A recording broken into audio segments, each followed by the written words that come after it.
सबसे ज्यादा वाल्मीकि समाज ने वोट अगर दिया तो वो आम आदमी पार्टी को दिया। आम आदमी पार्टी को चाहिए कि उनको बाकायदा वो नंबर से अगर जीत रहे हो तो फिर मिनिस्टर बना दे, और अगर वो नंबर से नहीं जीत रहे हैं तो उनको राज्यसभा भेजे। इनडायरेक्ट इलेक्शन होता है, राज्यसभा भेजना चाहिए, लेकिन अभी तक न पंजाब ने राज्यसभा में भेजा और न ही जो है दिल्ली वालों ने भेजा। उनको वाइस चांसलर बना दें।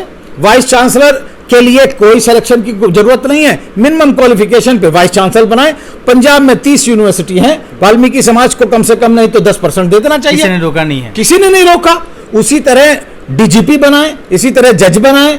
आप ये कह रहे हैं कि राज्य इस पे राजनीति हो रही है और स्टेट लेवल पे जिस जाति की संख्या ज्यादा है अगर वो पीछे छूटी है तो एमएलसी बनाए, राज्यसभा भेजे, विश्वविद्यालयों में पद दे, इस तरीके से वो करें, जो कि हो नहीं रहा है। बिल्कुल वही करना चाहिए, वो आसान तरीका है, क्योंकि उसके लिए ये बाध्यता नहीं है कि आपको इलेक्शन में लड़ करके चुन करके आना या फिर आपको इसी कम्युनिटी को भेजना है।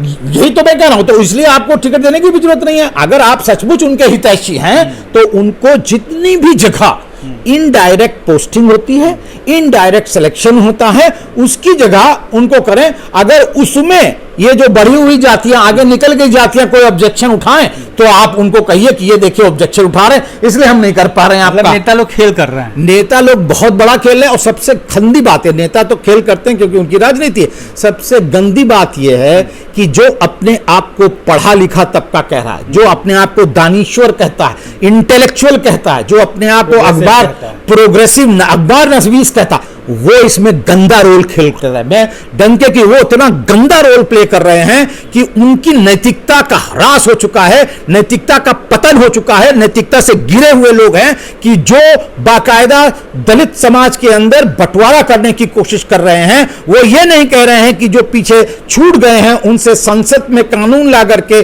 5% उनका रिजर्वेशन कर दिया जाए हर एक चीज में, और जहां पर उनको प्रतिनिधित्व नहीं मिला है वहां पर उनको आप प्रतिनिधित्व दे, जिसको हम लोग कहते हैं इनडायरेक्ट सिलेक्शन।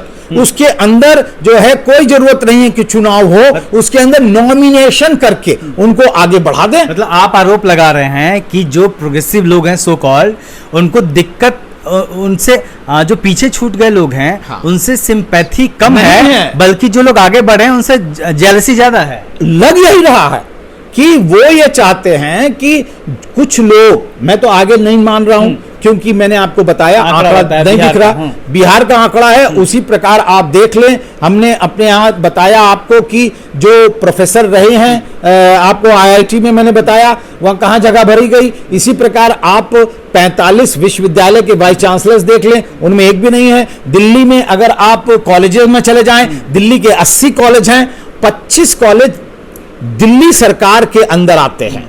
दिल्ली सरकार के 25 कॉलेजेस में अगर प्रिंसिपल देखे तो उसमें एक भी दलित नहीं है। मैं तो कहता हूं 25 के 25 आप दलित बना दीजिए वाल्मीकि समाज से, कौन आपको रोक रहा है? लेकिन आप नहीं बनाएंगे। उसके अंदर गवर्निंग बॉडीज हैं, गवर्निंग बॉडीज में इन्हीं समाजों के लोगों को भर दिया जाए, कौन रोक रहा है?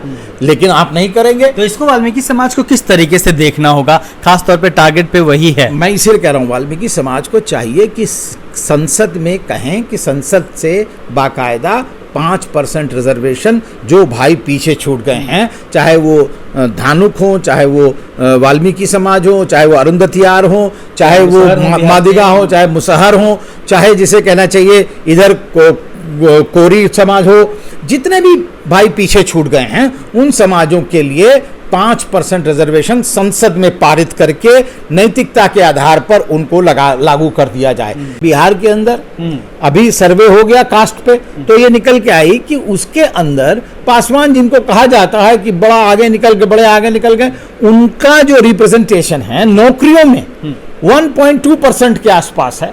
उसी तरह चमारों में वहां पर भी 1.34% इस तरह है, धोबियों में वहां 2.3% है। और मैं इसलिए कह रहा हूं कि रिजर्वेशन पर, उसके क्रियान्वयन पर 74 वर्ष हो गए। अगर हम आज अपने संविधान के लागू होने की बात करें तो संविधान 74 वर्ष से लागू है, इसके अंदर आरक्षण लागू हुआ होगा। तो 74 वर्ष में आपने अभी तक आरक्षण के तहत कितने पद सृजित किए और कितने पद भरे गए, किन जातियों से भरे गए, इसका पूरा आंकड़ा निकल आएगा। कितने पद खाली हैं और अगर खाली हैं तो क्यों खाली हैं।